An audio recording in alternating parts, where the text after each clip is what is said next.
Bismillahirrahmanirrahim. Assalamualaikum warahmatullahi wabarakatuh. Salam dan bahagia Bapak Guru hebat, yang terhormat Kepala SMK Negeri 1 Kadipaten, Bapak Ibu Guru dan staf tata usaha. Terima kasih telah menghadiri undangan ini dengan segala macam kesibukan Bapak dan Ibu. Di sini adalah mengenai program pendidikan guru penggerak, di mana di dalam pendidikan tersebut ada tugas, yaitu mengenai aksi nyata seorang guru penggerak, calon guru penggerak itu harus mendesiminasikan kepada yang lain tentang budaya positif, begitu ya.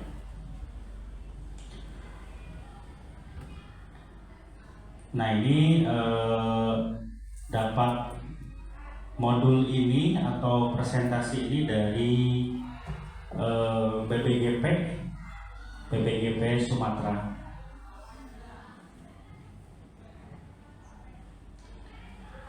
Nah, untuk pertanyaan pemantik, apakah Anda setuju dengan pernyataan ini? Pertama, hukuman dapat mendisiplinkan siswa atau anak. Kemudian yang nomor dua, pemberian hukuman dengan hal positif seperti membaca atau membersihkan halaman sekolah dapat meningkatkan disiplin. Kemudian memberi penghargaan dapat meningkatkan motivasi belajar. Nah, maka kira-kira apakah hukuman dapat mendisiplinkan anak? Bisa. Maka salah satu. Ya, nanti bergiliran barangkali beda pendapat. Siap. Assalamualaikum warahmatullahi wabarakatuh. Dengan pertanyaan di atas, di situ tertulis bahwa hukuman dapat mendisiplinkan anak. Saya sangat setuju dengan kalimat tersebut. Kenapa? Karena dengan adanya hukuman, anak itu bisa lebih disiplin.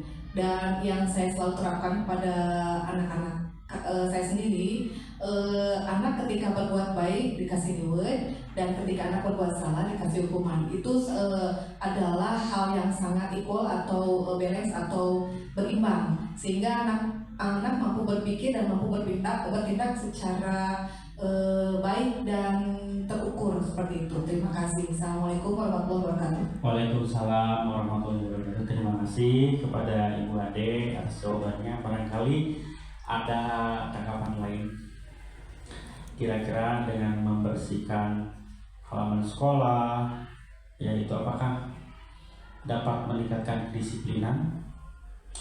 Barangkali Bu Tati ada pendapat lain.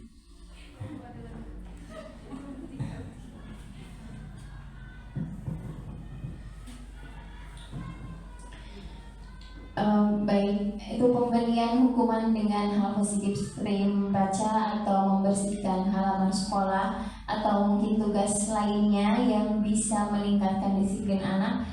Saya juga sangat setuju dengan pernyataan tersebut, karena mungkin itu lebih bukan ke hukuman ya, tapi bisa juga itu sebagai memacu anak untuk berbuat positif. Selain dia sendiri merasa tidak terlalu terbebani dengan hukuman-hukuman berat fisikal gitu, secara fisik, dia bisa istilahnya memberikan dampak positif gitu kan. Kalau misalnya dengan membaca, tentu dia juga selain mendapat ilmu, dia tidak terlalu merasa dihukum mungkin ya. Dan membersihkan halaman sekolah atau misalnya tugas-tugas yang lain yang ringan-ringan, misalnya di perpus membuat catatan ringkasan tentang buku yang dia baca dan sebagainya, itu juga merupakan nanti mungkin kedepannya dia merasa itu bukan hukuman, tapi bisa menjadi motivasi yang baik gitu.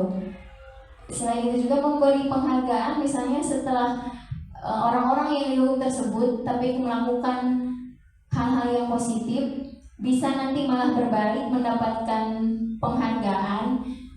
Jadi dia bukan berarti misalnya terus-menerus melakukan ketidakdisiplinan gitu, tapi mungkin dia malah pikirannya akan berbalik, mindsetnya akan tumbuh positif lah gitu. Jadi sangat setuju dapat meningkatkan disiplin anak, artinya nanti dia justru bisa melakukan hal-hal yang positif gitu. Terima kasih. Terima kasih kepada Ibu Tati. Saya garis bawahi dari Bu Adel ya, bahwa disiplin itu bagus ya. Kemudian itu yang diterapkan, kemudian Bu Tati supaya mindsetnya berubah gitu ya. Kira-kira seperti itu. Oke, selanjutnya, nah nanti untuk topik yang akan dijelaskan yaitu disiplin positif dan nilai-nilai kebajikan universal, teori motivasi, hukuman, penghargaan, kemudian restitusi, kemudian keyakinan kelas, kebutuhan dasar manusia dan dunia berkualitas, kemudian restitusi 5 posisi kontrol, kemudian restitusi segitiga restitusi. Itulah kira-kira yang topik yang akan kita jelaskan. Kemudian ada disiplin positif dan nilai kebajikan universal. Nah, di sini ada perubahan paradigma, ada A dan B, Anda dan teman Anda. Kemudian sobeklah secari kertas kecil, tuliskan benda atau sesuatu yang sangat berharga untuk Anda. Umpamanya di kertas itu tulisannya berlian misalkan ya. Letakkan di salah satu tangan, genggam dengan segala daya, buatlah sebuah kepangan. Karena itu mungkin berharga ya. Teman B akan mencoba dengan sekuat tenaga dengan berbagai cara untuk meminta dan memberikan benda tersebut. B bisa membujuk, mengancam, menghardik, merayu, menyuap apa saja agar dapat membuka kepangan tangan. Apa yang terjadi kira-kira? Nah, kira-kira seperti itu ya. Jadi dari hal yang menurut berharga itu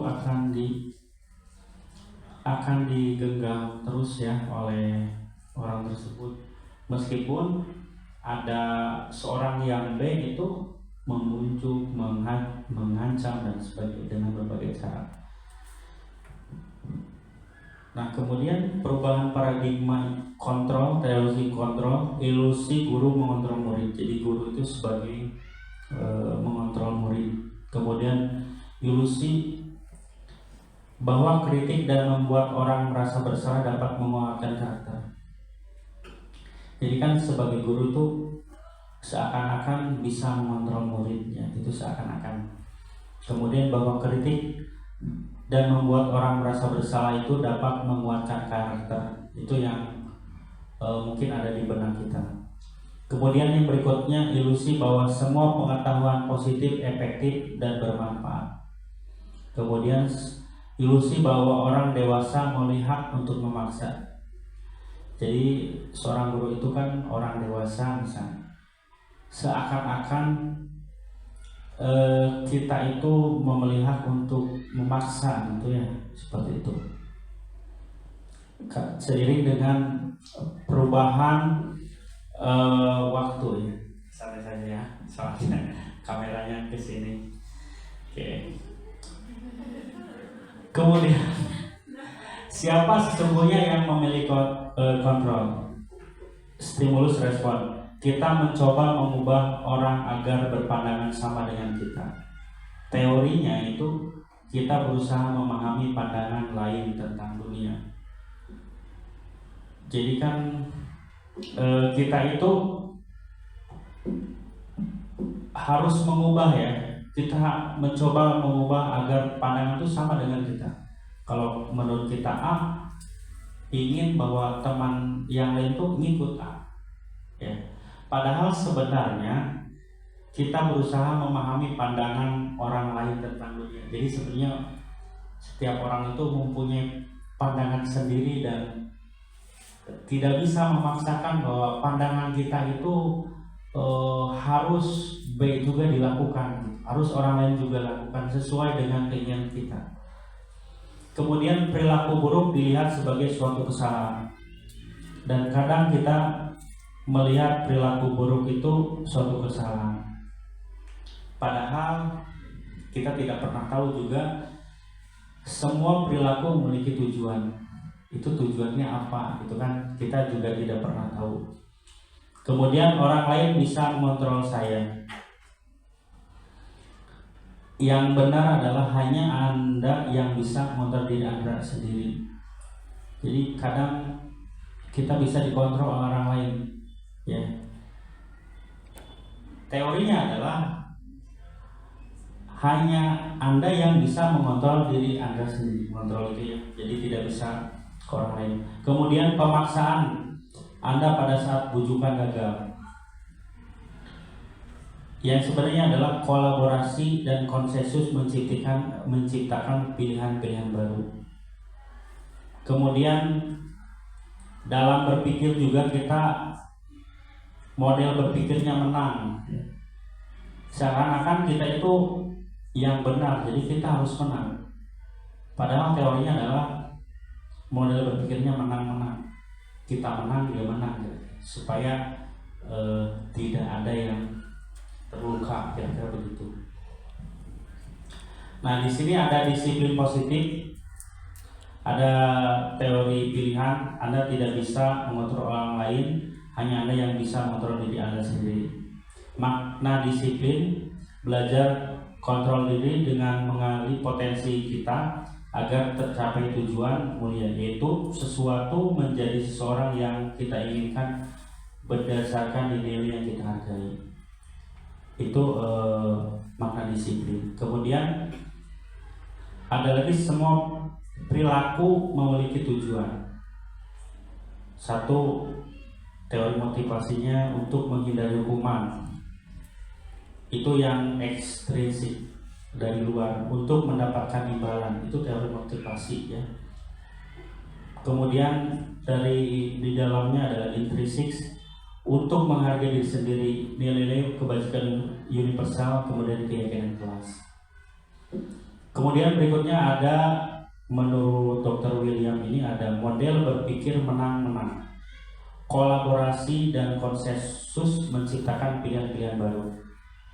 Ada 5 posisi kontrol: 1 penghukum, 2 pembuat rasa bersalah, ada 3 sebagai teman, 4 sebagai pemantau, 5 sebagai manajer.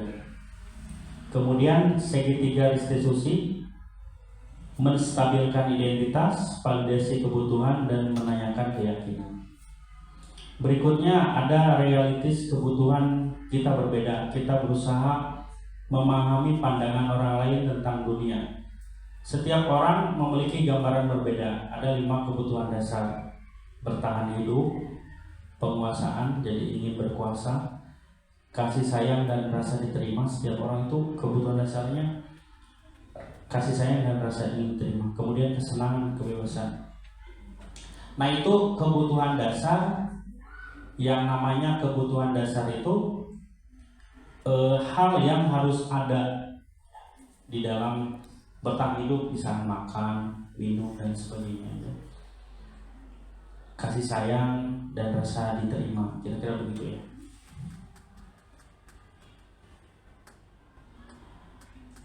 Nah, kemudian apakah makna disiplin? Berasal dari bahasa Latin disciplina, yang artinya belajar. Makna asal dari kata ini berkonotasi dengan disiplin diri dari murid-murid Socrates dan Plato. Disiplin diri membuat orang-orang menggali potensinya menuju sebuah tujuan, apa yang dihargai. Kemudian, namun dalam budaya kita, makna kata disiplin telah berubah menjadi sesuatu yang dilakukan seseorang pada orang lain untuk mendapatkan kepatuhan. Kecenderungan umum adalah menghubungkan kata disiplin dengan ketidaknyamanan, bukan dengan apa yang kita hargai atau pencapaian suatu tujuan tujuan mulia. Nah, di sini ada nilai-nilai kebajikan. Ada mandiri, bernalar kritis, berkebinekaan global, bergotong royong, kreatif. Seperti itu.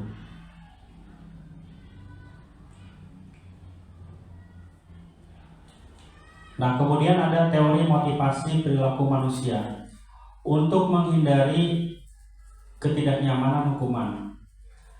Apa yang akan terjadi apabila saya tidak melakukannya? Itu dari motivasi eksternal ya.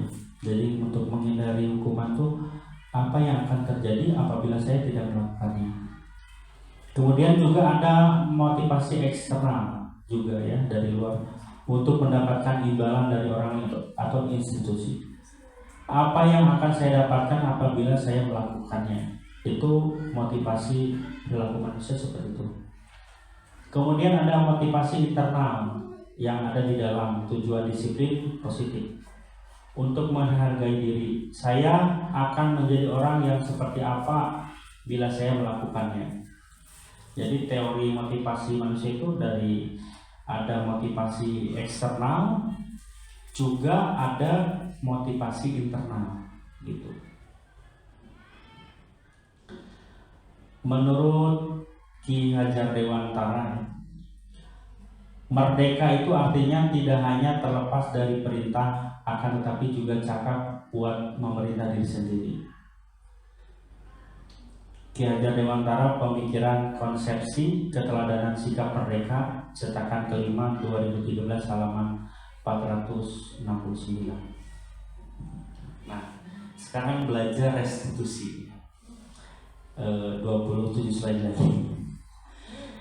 Restitusi adalah proses menciptakan kondisi bagi murid untuk memperbaiki kesalahan mereka, sehingga mereka bisa kembali pada kelompok mereka dengan karakter yang lebih kuat. Restitusi juga melakukan proses kolaboratif yang mengajarkan murid untuk mencari solusi untuk masalah mereka dan membantu murid berpikir tentang orang seperti apa yang mereka inginkan menjadi tujuan mulia dan bagaimana mereka harus memperlakukan orang lain. Nah, jadi di restitusi ini ada 9 ciri-ciri restitusi, bukan untuk menebus kesalahan atau namun belajar dari kesalahan, memperbaiki hubungan, tawaran bukan paksaan. Kemudian restitusi menuntun untuk melihat ke dalam diri. Restitusi mencari kebutuhan dasar yang mendasari tindakan. Kemudian restitusi diri adalah cara paling baik. Restitusi fokus pada karakter bukan tindakan. Restitusi fokus pada solusi. Restitusi mengembalikan murid yang berbuat salah pada kelompoknya. Ya, jadi berbeda dengan hukuman, imbalan. Nah, ini restitusi ini. Jadi kita itu membuat keyakinan kelas. Kemudian ketika ada yang melanggar ke peraturan kelas, umpamanya PAMI tidak mengerjakan tugas ya. Kalau misalkan itu kan kita dihukum ya, menghukum PAMI. Kalau hukuman umpamanya menjaga kebersihan dengan bebersih ya, membersihkan halaman dan lain-lain, itu hukuman. Nah, di restitusi ini adalah dengan cara menenangkan dulu murid ya, tidak menuduh, tidak juga membuat bersalah, dengan menstabilkan identitas. Kemudian setelah itu menanyakan kenapa tugasnya umpamanya belum dikerjakan. Itu kita harus tahu dulu kenapa tidak dikerjakan. Mungkin menjawab apakah tidak ada kuota untuk referensinya, apakah sibuk membantu orang tua menjaga adiknya, atau apa. Karena kita tidak pernah tahu ya, jadi tanyakan dulu.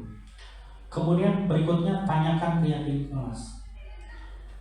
Apakah sudah tahu keyakinan kelas bahwa tugas harus dikerjakan lewat waktu? Tanyakan konsekuensi yang sudah dilakukan. Sudah. Nah, maka apa konsekuensinya? Harus bla bla bla. Jadi restitusi ini memberikan penawaran dan ingin mengembalikan orang itu yang tadinya salah kembali lagi ke jalan yang benar, kira-kira gitu ya. Meskipun ini tidak bisa diterapkan juga antara pendidikan umum ya. Saya juga di CGP sempat dipertanyakan teori merdeka ini karena asbabul nuzulnya itu merdeka belajar itu untuk di TK ya. TK Ki Hajar Dewantara mempunyai anaknya yang umpamanya nggak bisa diatur, kemudian karena TK itu kan belum ini ya, belum bidang ya kayak gitu, jadi harus makanya merdeka ya. Udah gitu maka sesuai minat bakat. Sedangkan kalau saya juga ditanyakan ini SMK itu bukan hanya sesuai minatnya, sudah sesuai, harus memproduksi itu adalah kompeten kan gitu. Ini juga ada sebuah antara hati bahwa ini pembelajaran harus kompeten, di sisi lain bahwa itu harus diterima. Karena kan pembelajaran SMK, contoh Bu Adel ya mengajarkan akuntansi, itu anak harus bisa menghitung sampai balance. Nah, ada anak yang tidak bisa, otomatis kan tidak kompeten ketika keluar masuk kerja. Terus lagi kalau di kerjanya sebagai masinis atau apa, tidak kompeten, itu bisa celaka. Dokter, kemudian pilot juga tidak bisa meluluskan dengan merdeka ini. Kalau di merdeka ini misalkan dia bisanya menghitungnya sampai 10, ya sudah, berarti penilaiannya sampai 10. Yang ini bisanya perkalian, dinilainya perkalian berdasarkan jenjangnya, diferensiasi. Tetapi untuk SMK itu kan harus kompeten ya, karena dia akan melayani, menghadapi masyarakat. Nah, itu juga menjadi perbincangan. Kalau misalkan itu adanya keyakinan kelas di militer diterapkan, nanti banyak yang itu juga, banyak yang banyak yang melanggar juga. Sedangkan kalau di restitusi ini tidak ada hukuman, masalahnya ditanyakan dulu apa sebabnya dan lain sebagainya. Karena ada teori, sebagus apapun ya pembelajaran materi yang diajarkan, yang diingat adalah sikap guru ke muridnya. Kadang materi-materi di sekolahnya lupa, kadang materi bisa A, B, C, kadang lupa. Jadi yang diingat itu adalah perilaku guru terhadap muridnya. Kalau misalkan perilaku guru ke muridnya membuat sakit hati, siswa beberapa tahun ke depan rasa sakitnya masih ada gitu. Jadi di sini di restitusi ini menekankan bahwa untuk menang dan menang kita dengan mengetahui kondisi dari peserta didik itu sendiri. Oke. Belum ya 20. Nah, restitusi tadi sudah. Nah, berikutnya ada keyakinan kelas. Mengapa tidak peraturan saja, mengapa harus keyakinan kelas? Jadi keyakinan kelas ini sebuah aturan kelas, kemudian dirubah lagi ya, dihaluskan lagi menjadi keyakinan kelas. Umpamanya berangkat tepat waktu ya, berarti disiplin waktu. Kemudian di sana tidak boleh mencontek, harus jujur gitu ya. Jadi keyakinan kelas itu harus sepakat antara guru atau wali kelas dengan muridnya. Kita sepakat nih, kalau misalkan melanggar keyakinan kelas, apa konsekuensinya. Jadi keyakinan kelas ini ditawarkan kepada murid apa yang harus dilakukan. Jadi kita tidak semena-mena untuk menghukum murid itu. Jadi nanti ketika murid melanggar, dia sudah tahu konsekuensi apa yang telah dilanggar. Kira-kira begitu.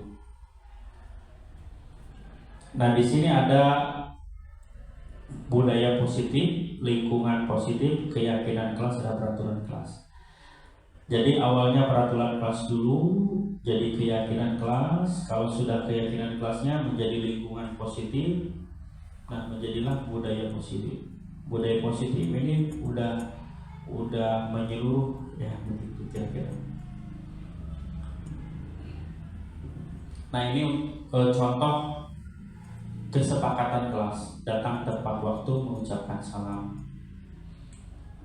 kemudian menjaga kebersihan sekolah, berdoa sebelum dan sudah kegiatan aktif dalam pembelajaran, kemudian tertib.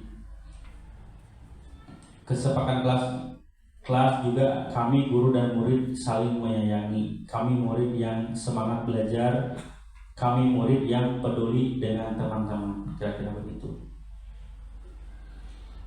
Nah, kemudian juga ada keyakinan kelas tabel T dan Y. Ada terdengar, terlihat, kemudian berperilaku. Kemudian juga hormat. Kami meyakini bahwa sangat penting untuk menghormati semua orang dan barang milik orang lain. Bekerja, bahwa kami meyakini bahwa sangat penting untuk mengerjakan segala pekerjaan untuk mengikuti kegiatan yang telah ditugaskan. Kemudian diterima dan dimiliki. Kami meyakini bahwa sangat penting untuk merasa diterima pada suatu kelompok dan saling peduli suatu dengan yang lain. Terdengar, yuk saya bantu, kita bisa selesaikan ini bersama. Itu yang terdengar. Kemudian terlihat, supaya terlihat ya, berempati terhadap perasaan orang lain, memegang barang milik orang lain hanya dengan izinnya. Kemudian senantiasa berbuat baik, berbagi, itu yang terlihat. Kemudian berperilaku, tersenyum ramah, memberikan salam hormat, berjabat tangan, kemudian memberikan ruang bekerja, postur tubuh yang tenang, gitu ya kira-kira.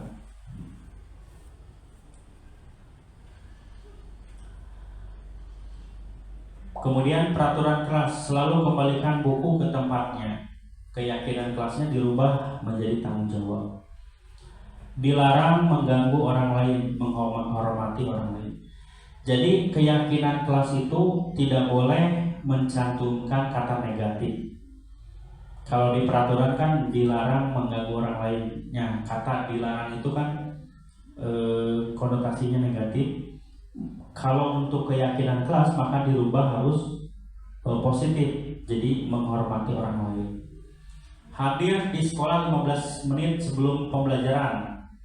Menghormati orang lain, berkomitmen, itu positif. Kemudian dilarang menggunakan narkoba. Keyakinan kelasnya kesehatan. Bergantian atau menunggu giliran, menghormati orang lain, bersabar. Kemudian gunakan masker, kesehatan. Jangan berlari di kelas atau koridor, keselamatan.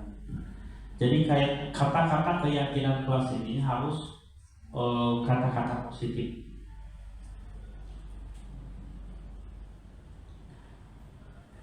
Dihukum oleh penghargaan. Penghargaan menurunkan kualitas. Nah, ini ya. Nah, saya tidak tahu ini harus harus ada penelitian juga. Penghargaan mematikan kreativitas, kemudian penghargaan mengurangi motivasi intrinsik. Tindakan guru mencatat 100 kali dalam buku kalimat saya tidak akan terlambat lagi karena terlambat ke sekolah. Nah, itu namanya hukuman. Kemudian lari mengelilingi lapangan basket 2 kali karena terlambat hadir di sekolah. Nah, itu termasuk hukuman. Murid diminta untuk push up 15 kali karena tidak menggunakan masker ke sekolah, juga hukuman. Kemudian menggantikan kertas tugas teman yang telah dicoret-coret. Ini konsekuensi. Membersihkan tumpahan air di meja tulis karena tersenggol pada saat belajar. Konsekuensi. Murid disuruh untuk mengenakan sepatu seharian di sekolah karena tidak mengenakan sepatu hitam. Hukuman. Lari mengelilingi lapangan basket 2 kali karena terlambat 10 menit untuk pelajaran PJOK. Konsekuensi.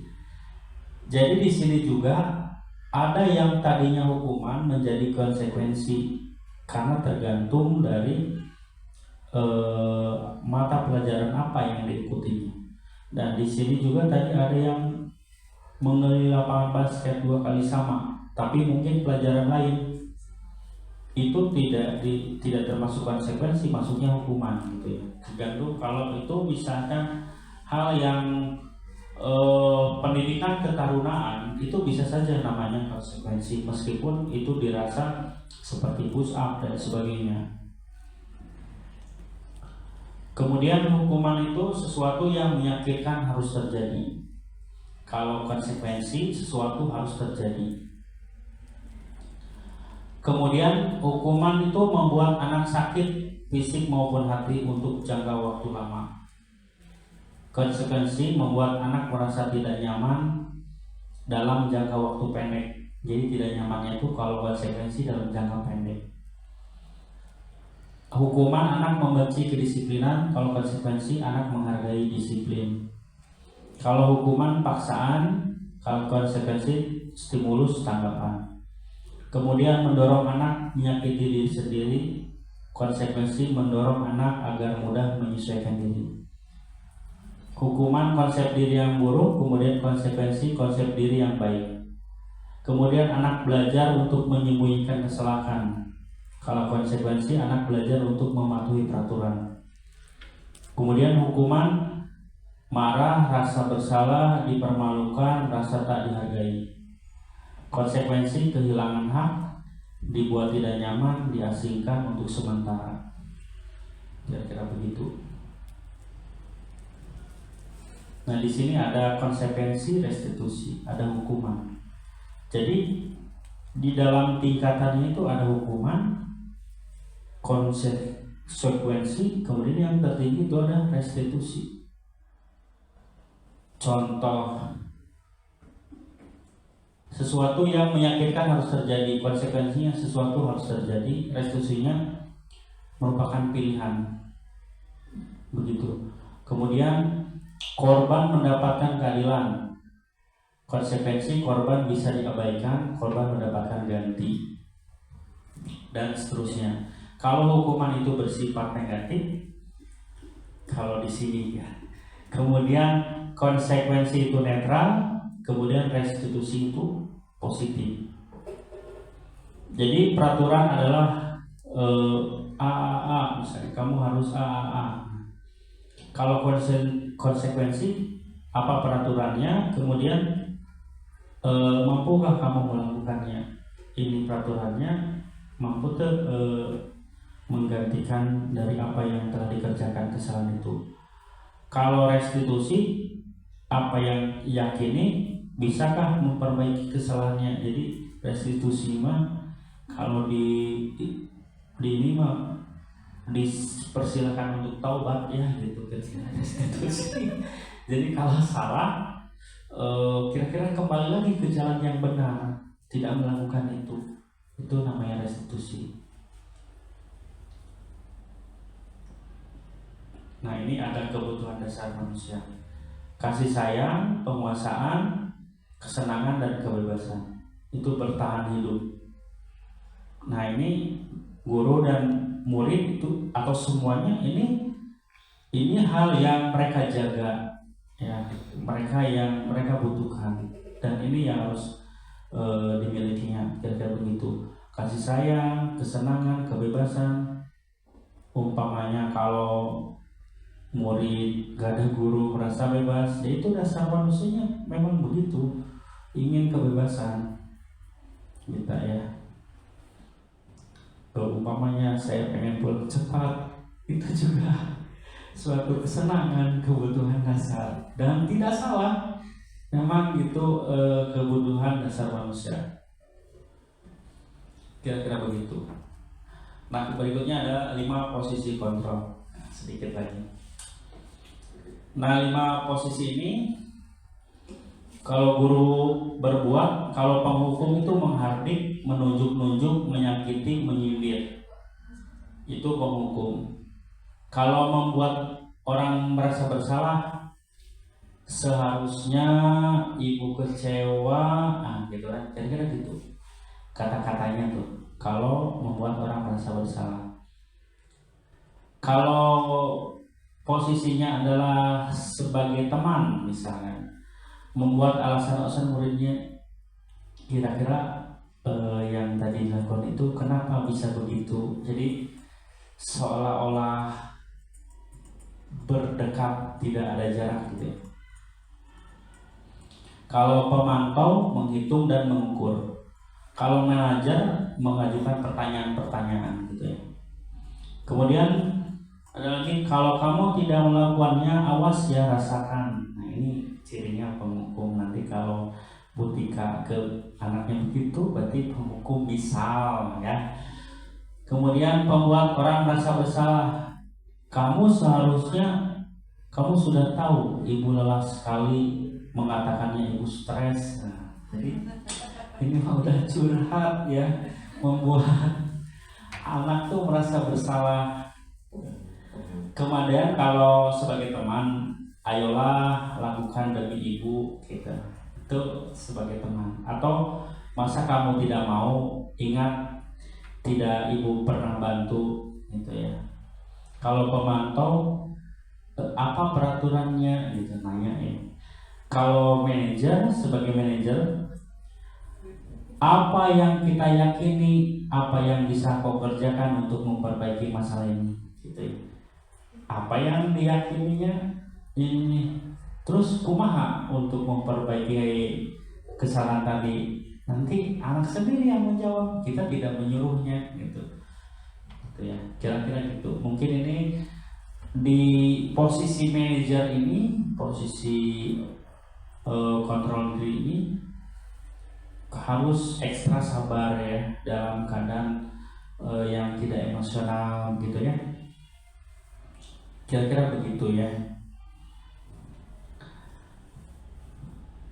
Nah ini pernyataan-pertanyaan, saya kecewa sekali dengan kamu. Nah ini namanya membuat orang merasa bersalah. Kemudian kamu tidak pernah benar melakukannya. Nah ini penghukum, itu aja ya. Kemudian ayolah lakukan demi ibu bapak. Nah ini sebagai teman. Apakah kamu mau mendapatkan stiker bintang hari ini? Pemantau. Kemudian bagaimana kamu bisa menyelesaikan masalah ini? Manajer.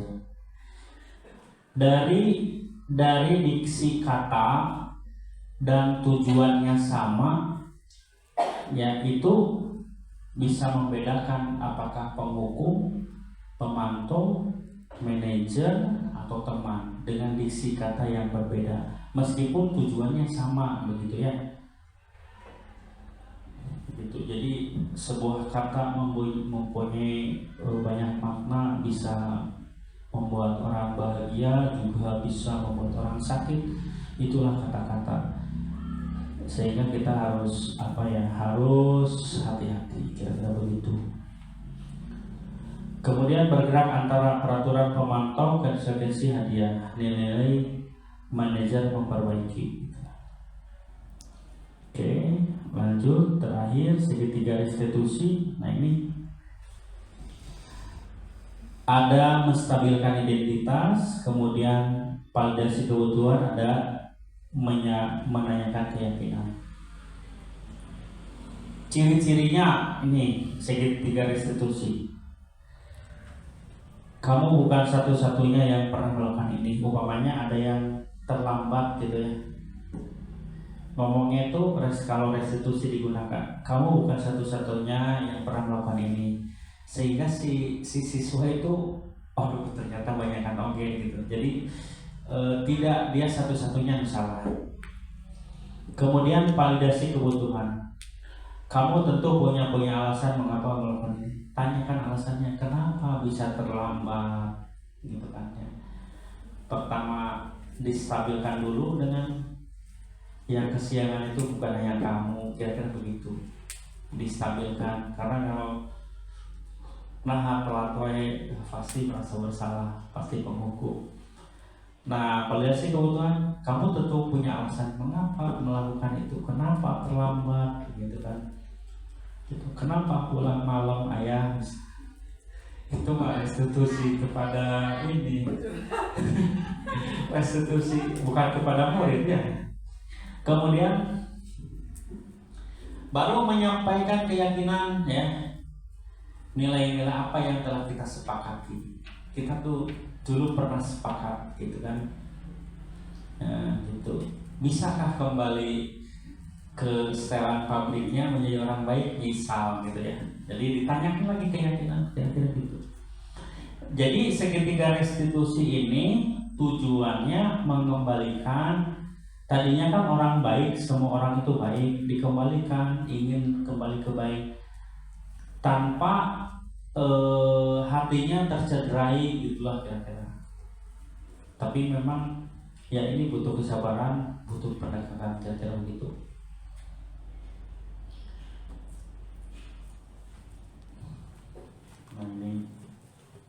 Nah ini contoh kata-kata menstabilkan identitas.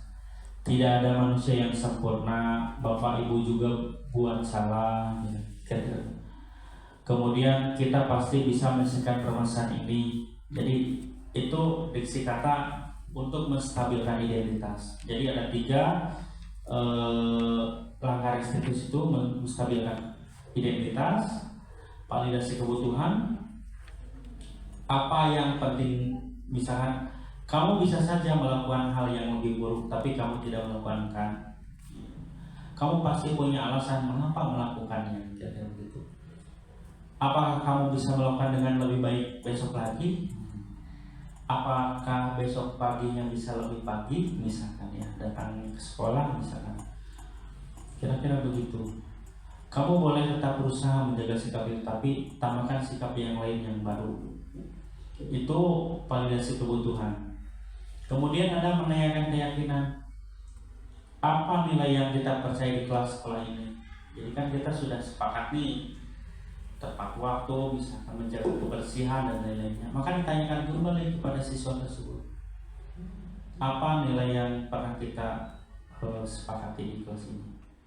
Kelas yang ideal itu seperti apa sih? Nanya. Jadi dia salah, tanyakan kembali. Jadi sehingga anak tersebut yang menjawabnya. Gitu.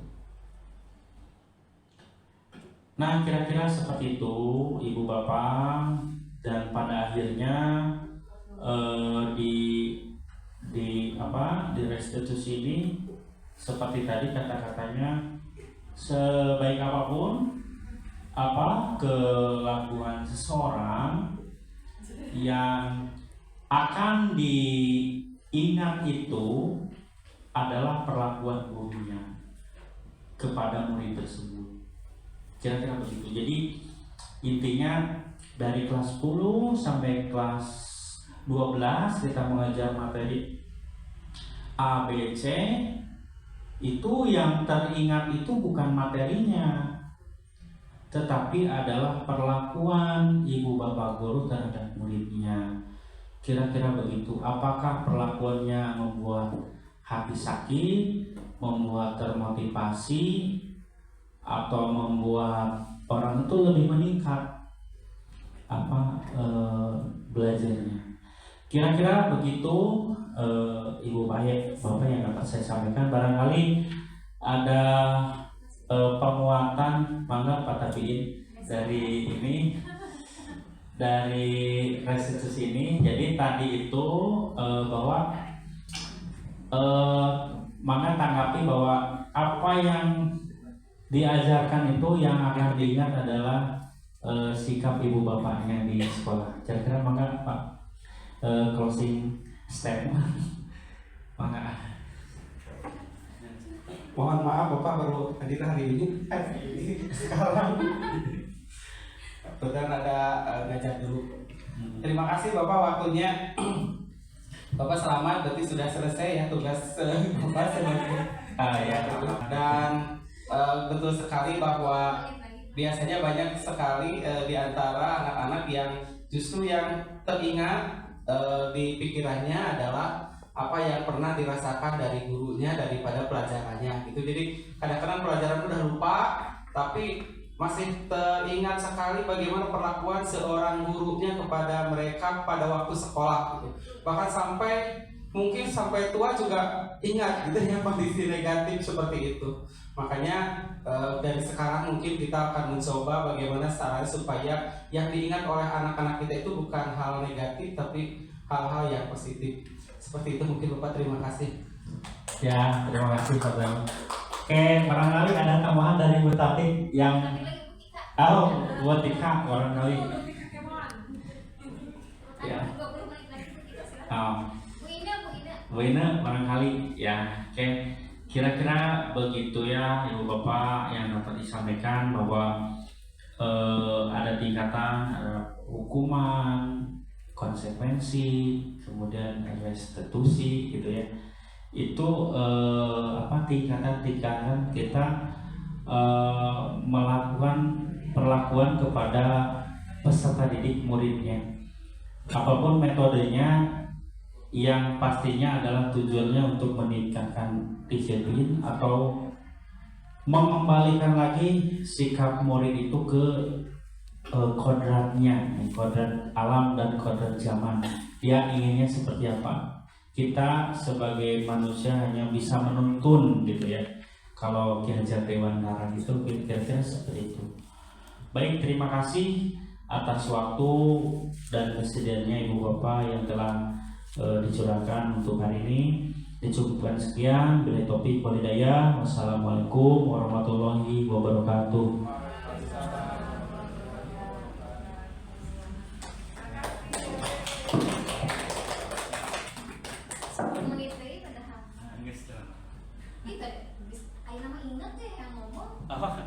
Masih direkam? Mangga. Kumaha? Tadi kan mangga di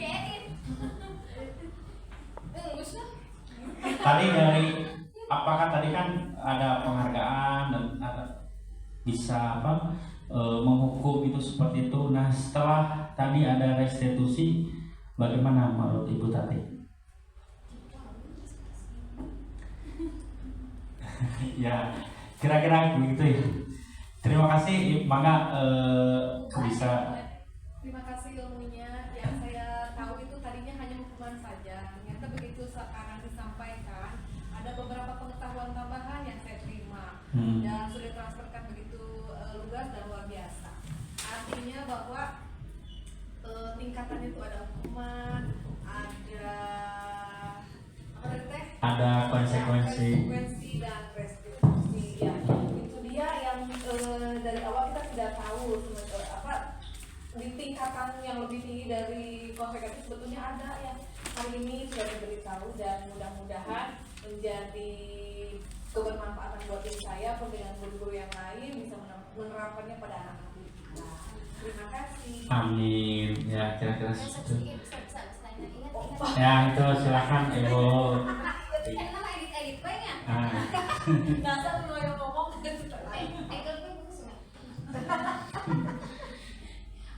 menyimak ya tadi seperti yang sebelumnya sudah saya katakan, restitusi yang bersifat positif itu sangat bagus sekali ya. Selain mengubah mindset anak, nanti juga jadi suatu kebiasaan kedisiplinan yang nantinya menjadi kalau sudah menjadi kebiasaan itu kan dari pribadi ke kelompok, misalnya di kelas itu terus ke kelas, terus yang tadi disebutkan ke Sekolah. lingkungan secara keseluruhan, itu sangat bagus sekali. Dan yang saya lihat sekarang ini memang anak-anak di zaman sekarang mereka itu lebih nyaman kalau gurunya itu menempatkan diri sebagai teman. Jadi mereka tidak mau didikte, apalagi kalau misalnya dikasih sanksi atau hukuman yang mereka pikir sangat keras bagi mereka, padahal yang sebetulnya misalnya dalam zaman saya mungkin hal seperti itu wajar, tapi mungkin di zaman sekarang anak-anak sekarang itu menganggap hal itu sudah melewati batas, istilahnya istilahnya itu kan itu mah kebebasan gue gitu. Jadi mungkin sedikit saran bagaimana guru bisa membaca situasi anak-anak zaman sekarang gitu, sehingga dia bisa menempatkan dirinya sebagai teman yang tidak selalu mendikte atau seperti tadi pemaksa gitu atau penentu kebijakan gitu. Anak-anak sekarang mungkin maunya tuh dia selalu diajak bicara gitu, atau misalnya pendapatnya pengen selalu didengar, dan ya hal seperti itu. Jadi mungkin memang guru sepertinya sekarang itu harus lebih bisa menjadi partner, teman bagi mereka gitu. Terima kasih. Sedikit Ya, sebentar terima saja. kasih Bu Tati dan Pak Tabin yang kemudian Bu Anel ya. Memang seperti itu. Jadi dalam hadis atau apa ya Kak, kita itu mengajarkan sesuai zamannya, ya kira-kira gitu. Jadi zamannya apa itu yang diajarkan, idealnya seperti itu. Umpamanya dulu waktu saya kuliah itu belajarnya umpamanya Windows 7 ya. Kalau diterapkan hari ini Windows 7, apa yang saya belajar dulu itu sudah tidak relevan, karena sekarang ada Windows 11 ya, Windows 10 minimal seperti itu, sudah tidak kompatibel dengan kondisi saat ini. Begitu juga keilmuan yang sebenarnya teorinya sama, pola-polanya sama, hanya tentang implementasinya yang sedikit berbeda, pendekatan-pendekatannya yang berbeda. Karena murid ya, contoh itu saya di grup, umpamanya saya WhatsApp, meskipun tidak menjawab, umpamanya ke lab gitu ya, meskipun tidak ada menjawab, tapi mereka ke lab semua. Karena bagi mereka itu tidak mesti harus dijawab, yang penting ditindaklanjuti, kira-kira gitu ya. Itu siswa yang saat ini yang terjadi itu seperti itu. Umpamanya lagi ini kerjakan ya, meskipun itu tidak ada yang nyebut siap, itu mereka mengerjakan, kira-kira gitu. Meskipun saya ngobrol dengan, tapi dia ngerjain apa, tapi sebenarnya dia mengerjakan. Karena memang kondisi saat ini tidak bisa dihindarkan antara smartphone dengan kehidupannya, kira-kira begitu ya. Mudah-mudahan lebih baik lagi untuk pendidikan kita ke depan. Terima kasih, kita benar-benar diakhiri. Bila topik walidayah, wassalamualaikum warahmatullahi wabarakatuh.